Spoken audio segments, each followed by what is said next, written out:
Hello,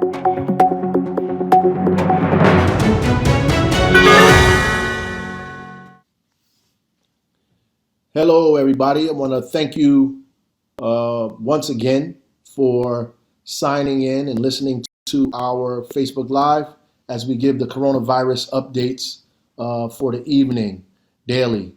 As of today, we have 123 confirmed cases in the city of Newark. As of today, we have 123 confirmed cases, up from 80 something yesterday, confirmed cases in Newark. We still have 2 deaths in our city.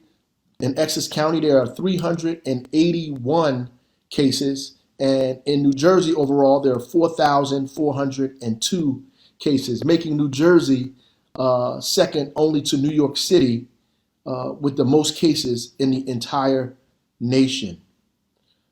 If you haven't heard already, in a press release statement that we put out this afternoon, I announced that the city is giving up to $6 million in 6 initiatives to keep Newark's most impacted residents safe, healthy, and financially secure.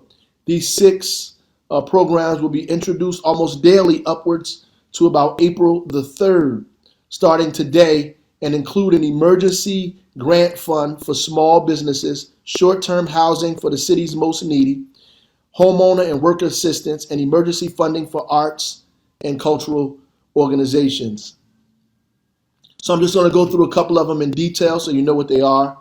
Number one, we are investing about $2 million in small business and nonprofit emergency fund with grants up to about $10,000 in the city. Also, if you are a small business in the city, you should know about our webinar that we're doing on Friday. Please look for the Evite for that and register your business so not only you can learn about the city's funds, but also the state and the federal government. We also invested about $1 million in rapid short-term rental housing for about 300 of the city's most vulnerable residents, including those without permanent addresses or homeless.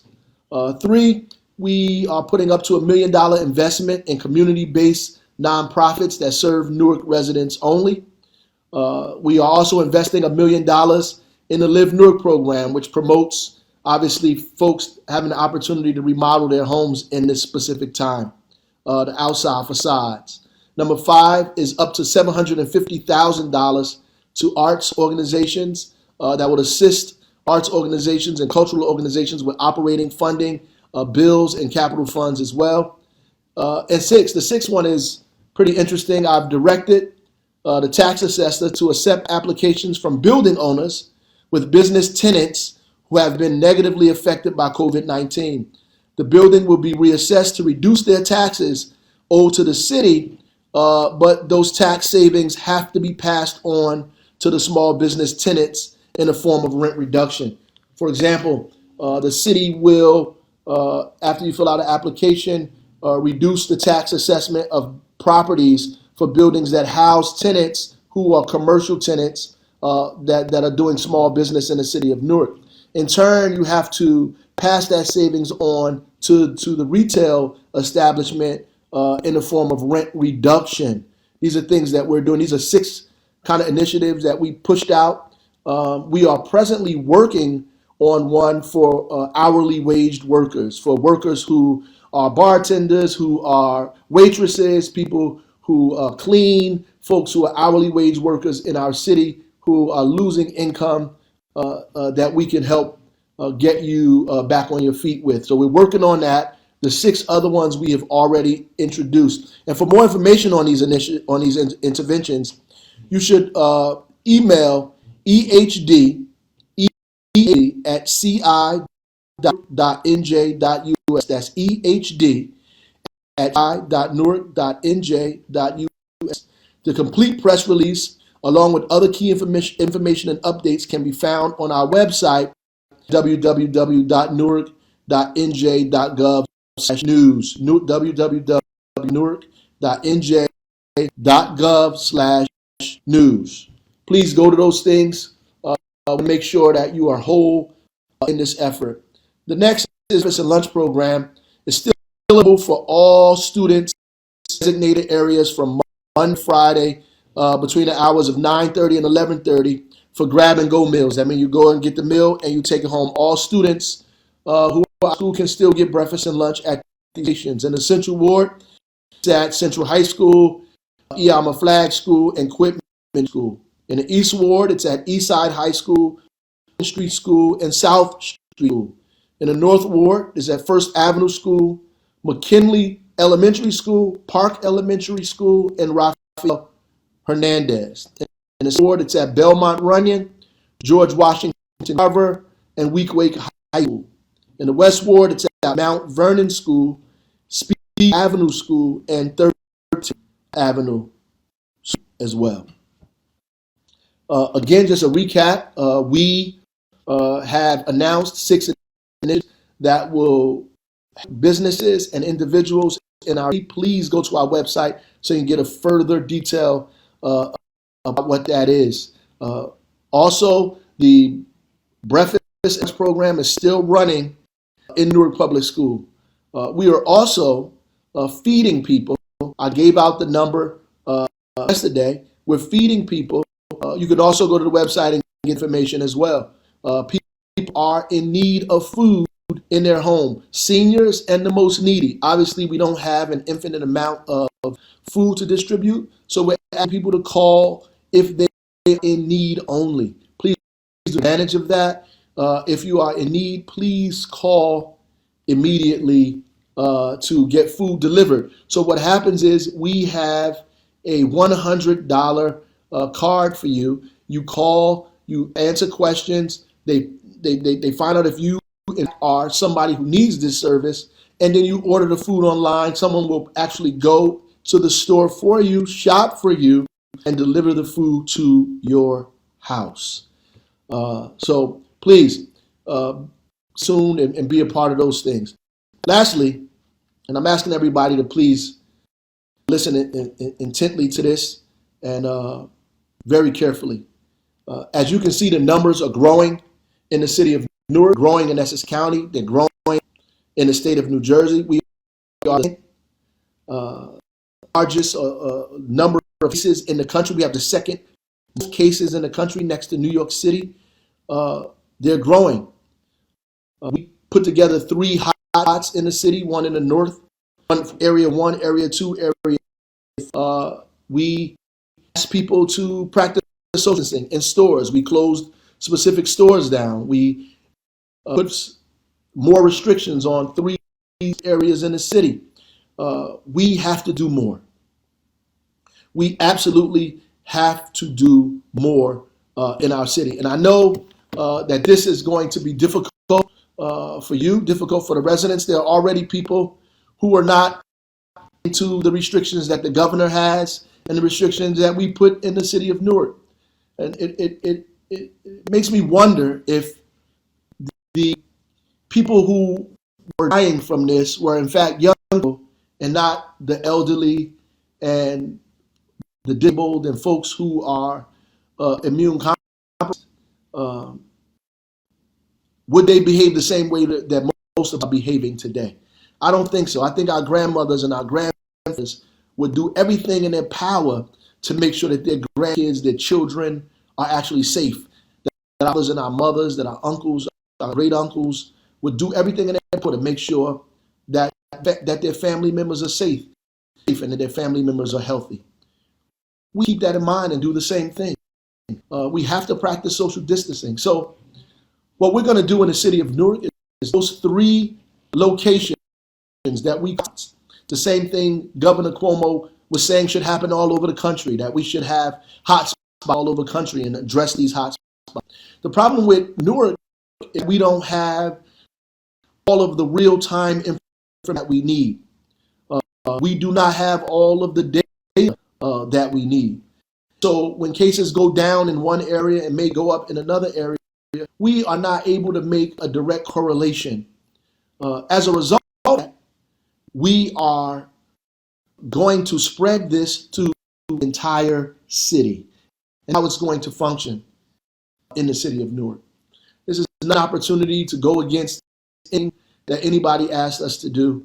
This is Newark trying to take care of its residents. We are a densely populated city. Most of us are on top of one another. We live close to each other. We do not have a lot of space.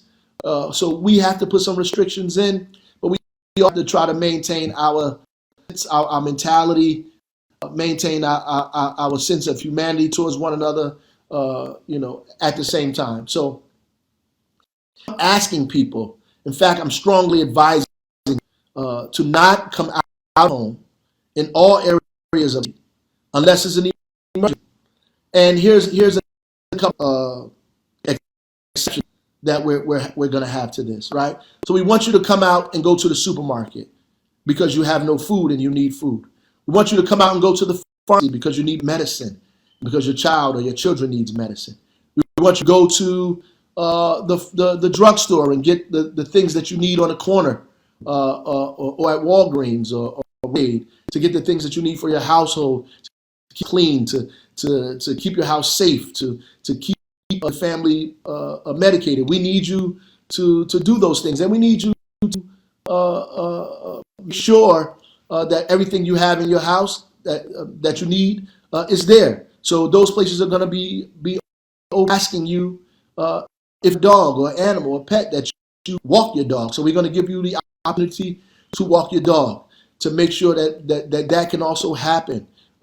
We want you to be able to step out of your door and get fresh air in front of your house, in back of your house, in front of the doorstep complex. We want to be able to do that as well. We don't want you to be up or feel like you're going to get cabin fever stuck in the house. However, that when you come to the house, that if you're out of the house first, that they come out of the house accompanied by an adult. That the children come out of the house accompanied by the adult. We're also asking you to keep the number of people coming out of your house to anywhere between 1 and 5. Anywhere between 1 and 5.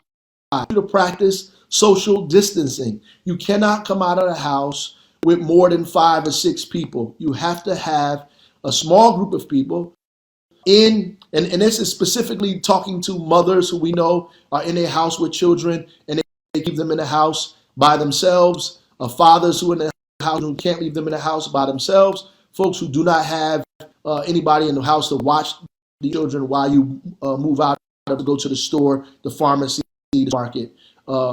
We need you to come out of the house and practice distancing while you're walking in the while you're in the store. All store owners should be practicing distance in the store. If you're signing something, if you're going to, if you have to get money from a bank, because the banks will be open, we ask that, hey, you bring your own pen, that you wear gloves, that you wipe down the surfaces that you use. Wipe down the surfaces you use before you use them, and considerate of other people, and wipe down the surfaces after you use.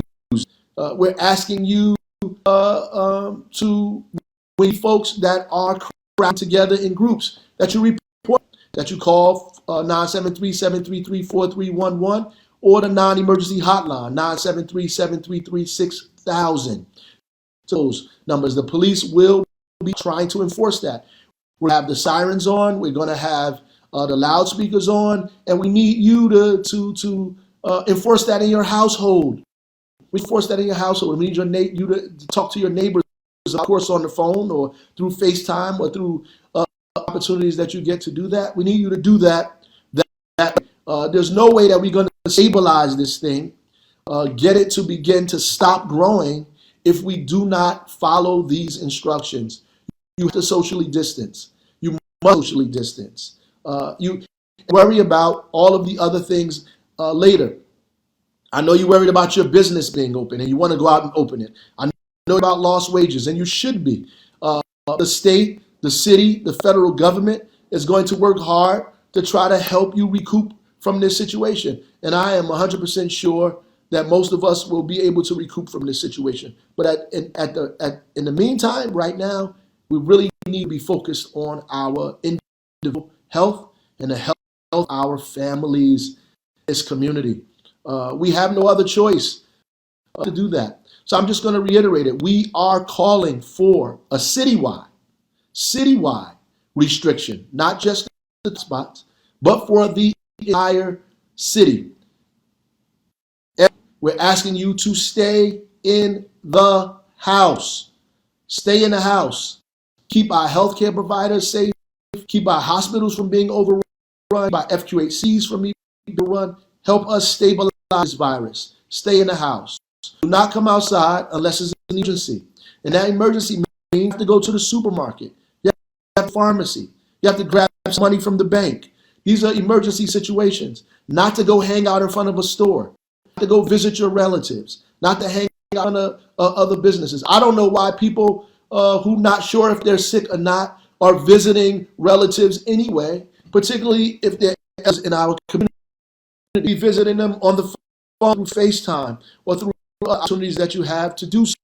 You should not risk the life of your grandparents, of your mother, of your uncles, who may have pre-existing conditions that may make them more susceptible to coronavirus than anything else. What you should do is put food in the house, get medicine in 3 months, take care of the people in your household, and stay in. That's what you should do. If there's an emergency, you go out and go to the supermarket. If you need to go to the pharmacy, go to the pharmacy. If you need to go to the doctor, go to the doctor. If you need to walk your dog, walk your dog. If you need to stand on your porch and get some fresh air, stand on your porch and get some fresh air. If you need to go in your backyard and get some fresh air, go in your backyard and get fresh air. If you live in a complex, a housing complex, building, right?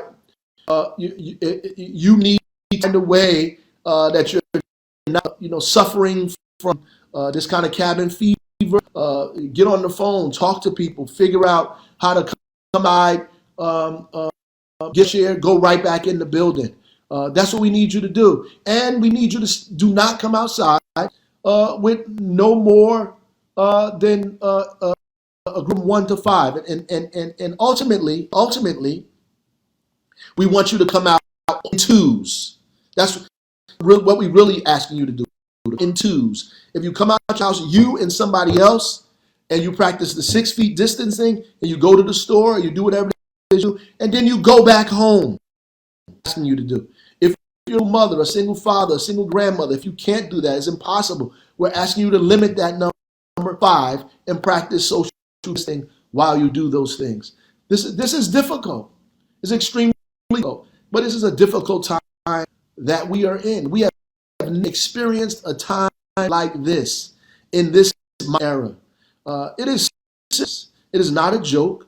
We still have people that are hanging out on the street, hanging out in front of the liquors. We're still struggling door owners to close their stores down, businesses to close their businesses down. We're still struggling with that, and we need the whole city to cooperate. And we're going to be as creative as possible to make sure that people adhere to this curfew and adhere to this social distancing and adhere to all city quarantine. And that's what we're calling all city quarantine. If you live in a hot spot, if you didn't live in a hot spot, those are done. The all city quarantine, the entire city quarantine. That's what we're doing. I'm going to get calls. I know people are going to say, I'm going to get calls from legislators, people from this folks, from that folks. People, we have to take care of our families, and we have to take care of our city. And we do it together.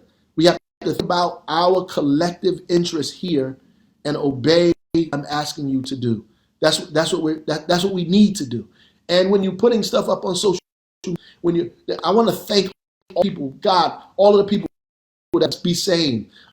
A lady put something up, her doing yoga. I see people, we're doing push-ups. People to their children. I saw a gentleman, Hassan Sabur, doing an American history class. I mean, there are people doing all kinds of creative things on social media to keep us engaged. Let's do that. Let's use creativity, our brains, our mind, power that God gave us to communicate at higher levels.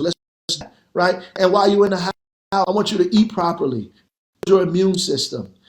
The things that are necessary. Drink liquids. Take vitamin C. I'm not a specialist or person, but I'm telling you things that help you boost your physical, mental stamina while in the house. Our police will be out, and they will be out to enforce the ban this order that's big all over the entire city of Newark. I just want to quell a couple of rumors. So you may have seen people going out cleaning. They've cleaned a couple of housing authority buildings. You've seen the same people cleaning the same buildings, all of the things like these are people that are doing that, and they're going to be doing things regularly. There is no helicopter flying over chopping things down to clean this city. Not happening. And there are a lot of people that they have to work. Need to and to higher power. If you don't meditate, thankful for the people that are out here working and risking their lives. Just the nurses and the doctors in the hospital, the people in our FQHC, the sanitation workers that are out here risking their lives and the health of their families to collect garbage. We have to collect the garbage. If we don't garbage, the garbage will pile up all over this and in people's homes. Department folks for still delivering, for still fixing lead service lines, for still coming out if you have a water main break, taking care of the water main break. I'm thankful for the police officers who are still out here, by the way, chasing crime. There shouldn't be people on the street who are still chasing crime in the city, putting themselves at risk. The fire who are still out here, putting themselves at risk, helping us every single day.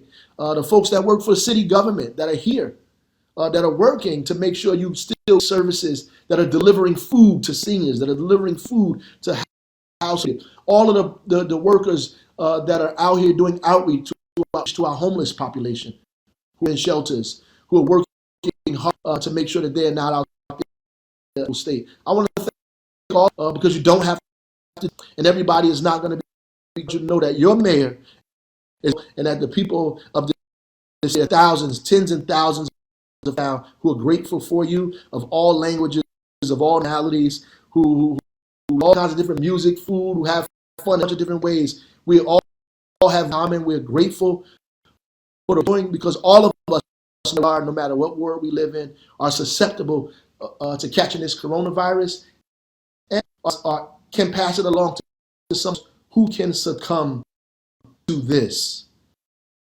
I'm asking you again to do what we are telling you to do. So just to recap before we close.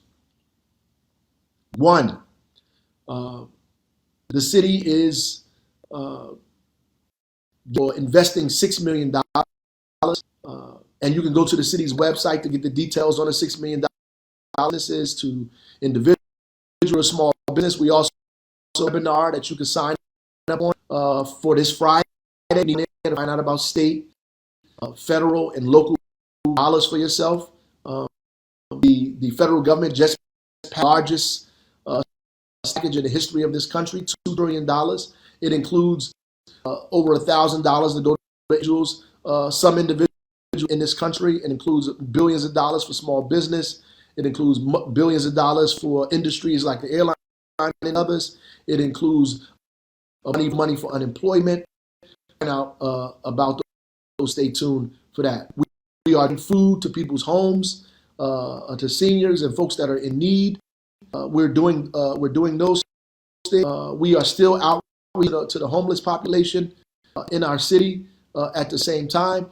The breakfast and lunch programs are still up and operating throughout the city as we speak, and they're going to continue to operate throughout the city. We have instituted an all city quarantine, an all city shelter.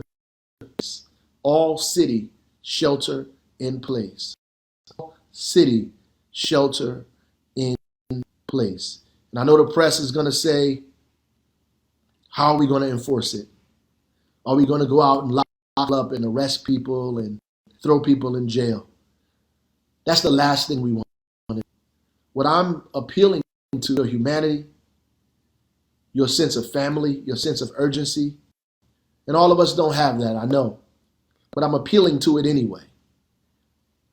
For all of you to give our officers less work, our healthcare officials less work, our doctors less work, make for us to flatten this. I'm appealing to all of our sense of community, something we were born with before it was destroyed by the different things in this community and this at large. I'm appealing to your sense of humanity. Stay in the house. Don't come outside unless it's an emergency. Unless you have to go to the store, the pharmacy, the doctor. You have to get money out of the bank. Walk your dog if you need to. Some fresh air. Go out and get some fun in the house on your own and go back upstairs. Out in twos only.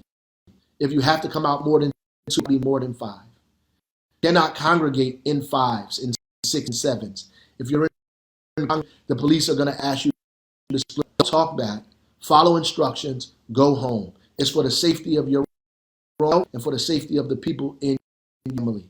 Follow instructions. Go back home. If there's any time that we needed you, love your neighbor as you love today, is the day we need you to do that. Absolutely.